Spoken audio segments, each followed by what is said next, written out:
Hey, Crypto Growth fam, how's it going? This is your host Shazib signing in. We're back with another video, folks. Countdown to ISO20022. It's going to be an interesting one, guys, so make sure to watch till the end. And, folks, for those of you who are new to the channel, we primarily discuss utility coins and potential gems. If you're interested in any of that stuff, then subscribe the channel and hit the notification icon for regular videos. Now, folks, I saw this post over here and this reminded me how the utility gems, how ISO20022 coins, the coins that we cover like Qnt, Xrp, Xlm, Xdc, Algorand, Velo, SHX, and so on and so forth, they can benefit from this new developments and how they can ultimately provide use cases and services to the already established infrastructure, the legacy systems, the traditional realm. Look at this. Barclays Bank bans customers from using their credit cards for any cryptocurrency transactions from 27th June. Folks, we've seen so many different banks that they do not know what to do with cryptocurrencies. They do not know what to do with digital assets. Now that the new projects are coming, the use cases, the services, slowly and gradually these banks, they are going to be gaining confidence as to how to use them, how to provide use cases via them, and ultimately become the new hub of the new financial infrastructure. And for that, look at this, different stakeholders are passing bills and different things are happening. The House has received the stablecoin bill, Genius Act, from the Senate on Monday afternoon. Look at this. Do you think it will pass the House vote? Look at this. This is received in the House. Awesome. Okay, talking about stablecoins and the new infrastructure, let me show you the countdown to ISO20022, how it can benefit the entire financial infrastructure as a whole. Look at this, July 14th. Are you ready? By the way, folks, I'm not one of those who say that it's going to be a flip of a switch moment in a second. Everything is going to take place, folks. It has taken time and it will take time in the future as well. News like these, slowly and gradually different frameworks are being established. Aside from that, the ISO projects, they are trying to come up with their own solutions as well while we're at it. Look at this. XRP, Xlm Xdc are about to shock the world and 90% won't see it coming. We're going to be checking this video out in a moment as well. The $3 trillion RWA blitz has begun and XLM is at the center. This isn't a theory, it is already in motion and the 2025 goalpost is being blown past. The money is coming on chain. XLM is the backbone, folks.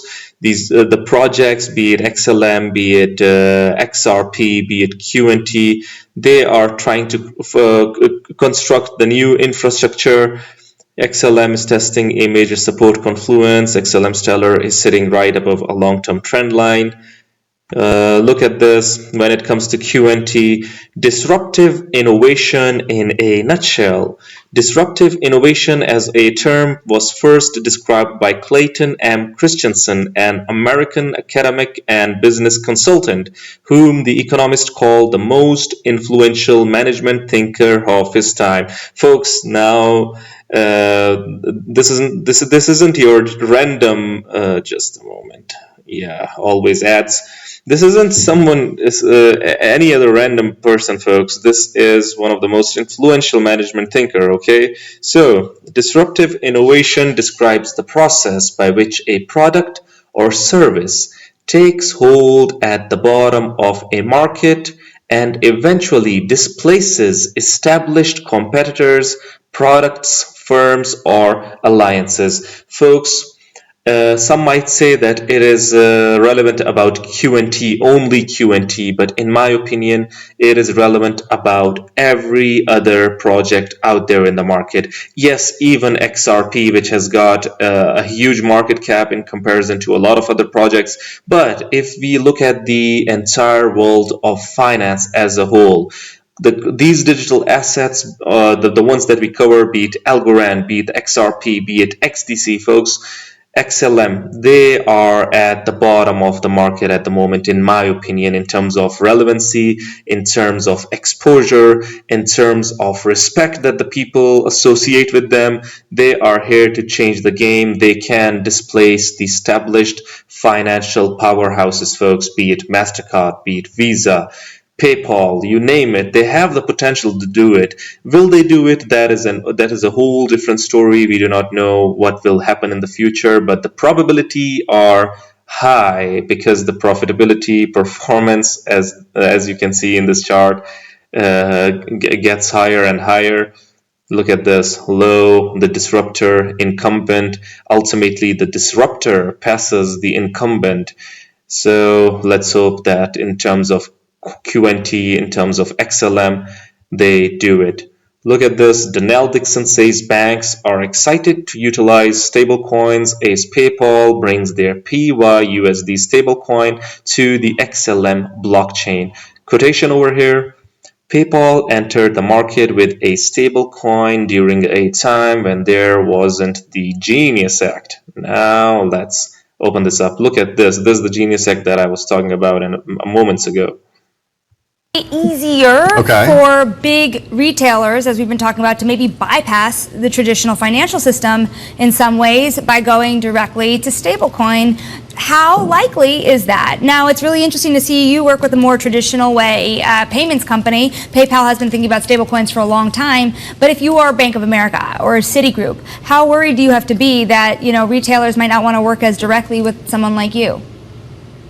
Well, I don't think I think that what we're seeing now is this really nice combination of traditional financial infrastructure and the new technology.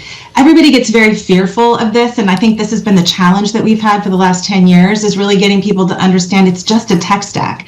And so banks are actually really excited about leveraging this new technology. And I think if you look at PayPal entered the market with a stablecoin during a time when there wasn't the Genius Act and stablecoin legislation on the table. And they did it because it was actually very useful for their consumers, but also from a business standpoint, it makes a lot of sense. So I think you're seeing traditional financial infrastructure really move to the value of what this technology has to offer, which is exactly the move that should be made. I guess what I don't necessarily agree with is that it's just a tech stack. Because if these are, yes, they're assets backed by dollars, but they're held differently than you would hold assets in a bank account. And that's the difference, isn't it? At the end of the day, these look a little bit more like money market. Awesome, folks. As we can see, the various stakeholders, they're getting interested. Genius Act, and we're now seeing the utility projects, they gain steam as well. Look at this: top 10 real world assets, coins by market capitalization. The ones that we cover, folks, you guessed it right, all of them are here. XLM, Algo, Qnt, XDC, folks. Awesome. $965 million XDC network, Quant $1.4 billion, Algorand $1.5 billion. We've got XLM $7.6 billion, folks. Awesome. Look at this. According to Edo Farina over here, buying XRP at $2 is the equivalent of buying BTC below $100. Imagine the potential. Where is BTC now? It is above $100,000, folks. So buying it at $2, according to Edo, is buying BTC below $100. And most people are trying to sell now to buy back lower. That's exactly how 95% will be priced out. The breakout doesn't wait for your plan. Do you think that indeed buying XRP now is equivalent of buying BTC below $100? Do let us know by commenting down below.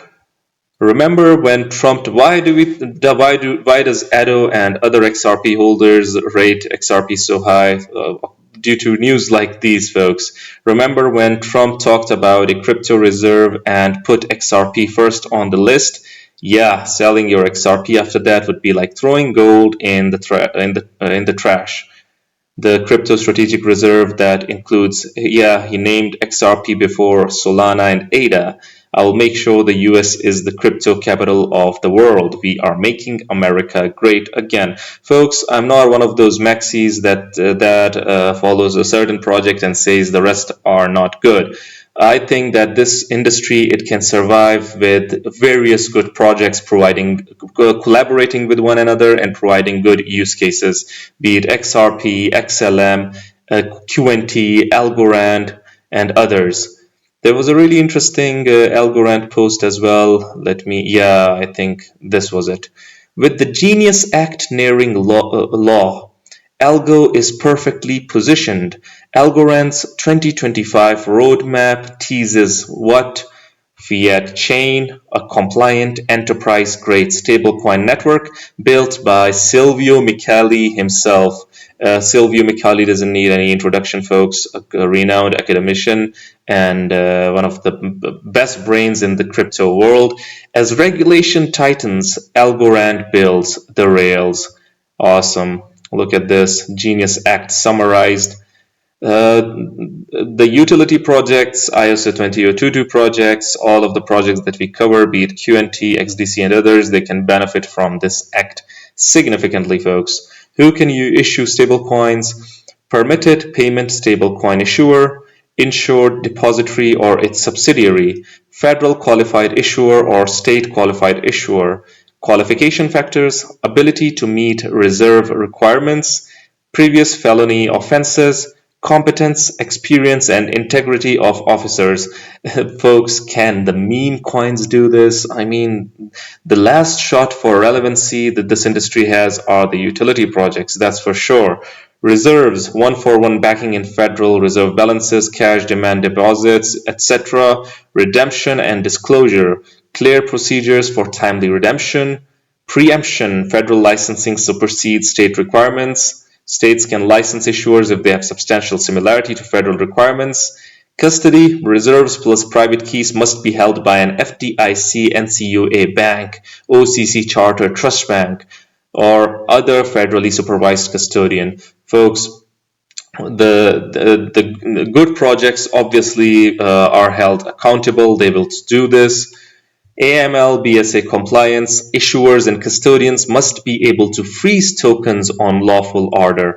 Folks, someone commented the other day that these projects can freeze tokens. This is the requirement by the traditional world, by the lawmakers. So if the banks are able to, even the banks are able to freeze your assets or your holdings, but that doesn't mean they will, and that doesn't mean that they should not be trusted. If people are making a case against these projects that they can freeze your tokens, then I think that we shouldn't be putting our money in the banks to begin with. But if you're still using those legacy systems, then even these projects, if they are collaborating with the lawmakers, with the governments, with the agency, then they can be trusted or not. It depends on who you talk to, but you get what I'm saying. Treasury may block non-compliant foreign stablecoins. Consumer and creditor. Non-authorized issuance carries up to $1 M-day fines and 5 years in prison. I mean, that is huge. So this is what we're talking about, folks. Now let's check a bit and piece from this video from Alex Jones. XRP, Xlm, and XDC are about to shock the world, and 90% won't see it coming. Is trading at around $2.02. XLM sits near $0.231, and XDC is hovering about $0.056.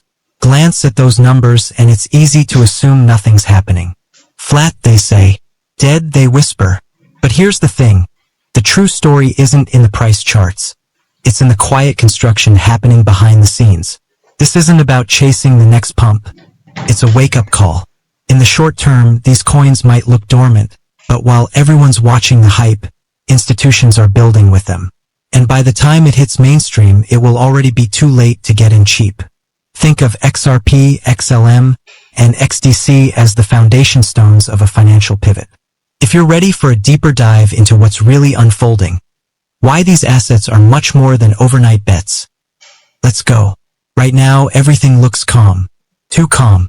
Crypto feels like it's on mute. Retail investors have gone quiet. The loud Twitter spaces are half empty. YouTubers are recycling the same Bitcoin ETF narratives. Ethereum is still dealing with high gas fees and L2 fragmentation. And everything else? Barely mentioned. Xrp, Xlm, and Xdc? Most people have written them off entirely. They're not trending. They're not mooning. They're not in your favorite influencer's thumbnail. The price charts look flat. To the average investor, they look like ghosts of the last bull run. Left behind, forgotten, irrelevant. But that's exactly the illusion. Because beneath that still surface, something massive is moving. You have to understand, this isn't a typical crypto cooldown. This is the silence before a reset. The groundwork for a seismic shift in how global finance operates is already being laid out, brick by brick, line of code by line of code. While retail sleeps, institutions are not just preparing. They're deploying. Private blockchains, tokenized settlements, CBDC pilots, cross-border liquidity hubs. It's all happening right now, and if you're not paying attention, you'll miss the greatest wealth transfer of our generation. And guess what? Xrp, Xlm, and Xdc aren't just part of that equation, they're sitting at the center of it. Let's break it down. The Ripple network is onboarding more payment corridors than ever before. Stellar's enterprise adoption is expanding, especially in emerging markets where banking infrastructure is being leapfrogged entirely. Xdc is becoming a sleeper giant in trade finance digitization, tapping into trillion-dollar inefficiencies no meme coin will ever touch. But because none of this is happening on flashy crypto exchanges or in Reddit pump threads, most people think nothing is happening at all. This is how it always goes before a major paradigm shift. Think about 2007. Everyone was staring at home prices. No one saw the subprime collapse until the wave was already crashing. Or look at the dot-com era. People mocked internet stocks before Amazon changed the world. History repeats. The signs are always there. But only the few who are really watching see them early enough to act. Right now, the signs are flashing in front of us. The ISO20022 messaging standard is going live. The World Bank and IMF are exploring. Folks, we're talking about the new standards. We're talking about IMF, we're talking about the World Bank, we're talking about the WEF, World Economic Forum, collaborating or aligning themselves with these projects that we're talking about.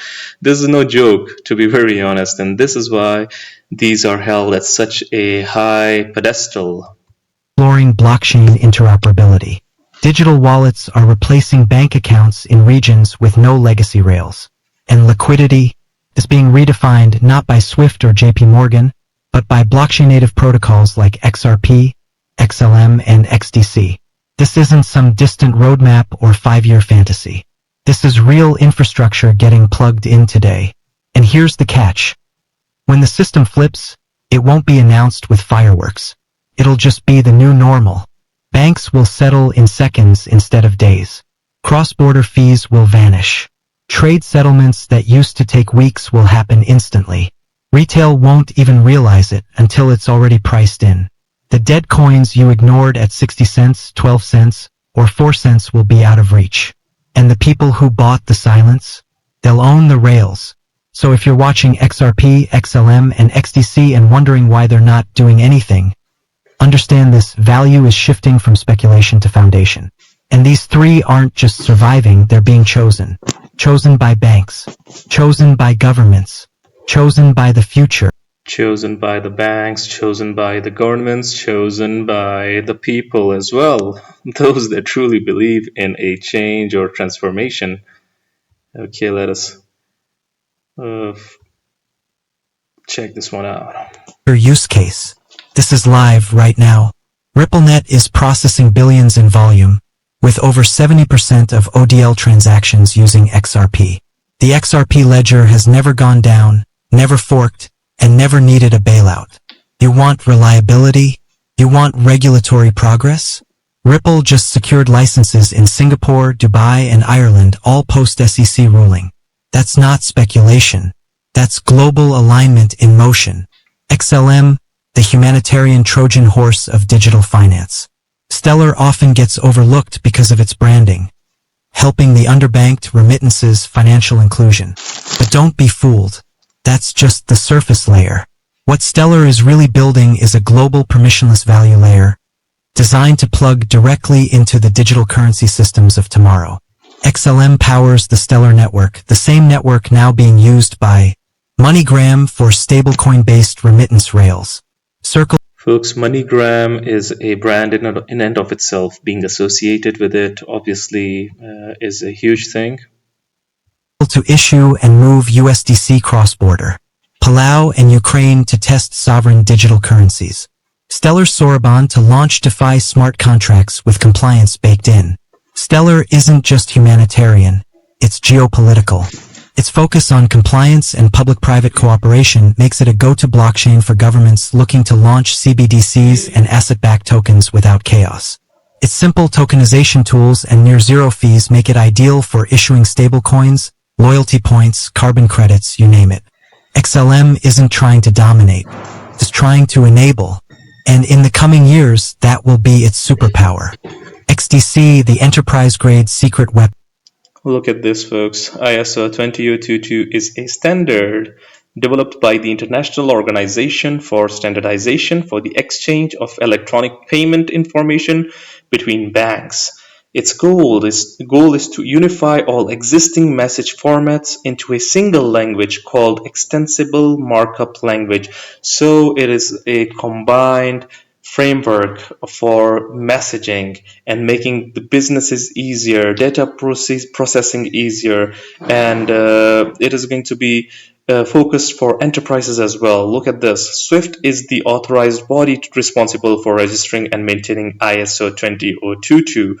The transition from SWIFT to ISO 20022 will impact the cryptocurrency sector coins as well. So this is why the countdown to ISO 20022 is so important, and projects like Qnt, Xlm, Algo Xrp, Xdc, they are really important. So what do you guys think about the new standard, this new act? And do you think that projects that we cover, the utility projects, will they benefit from it in the future? I would really like your opinions. Do hit the comment box below and let the community know. Anyways, guys, this was it for the video. If you liked it, make sure to like, share, comment, subscribe, and hit the notification icon if you're interested in utility coins and potential gems. And you can also support the channel by checking out Decent and its wallets, as well as Patreon, by following the links in the description box below. Until next time, stay blessed and stay tuned. Thank you very much, everyone.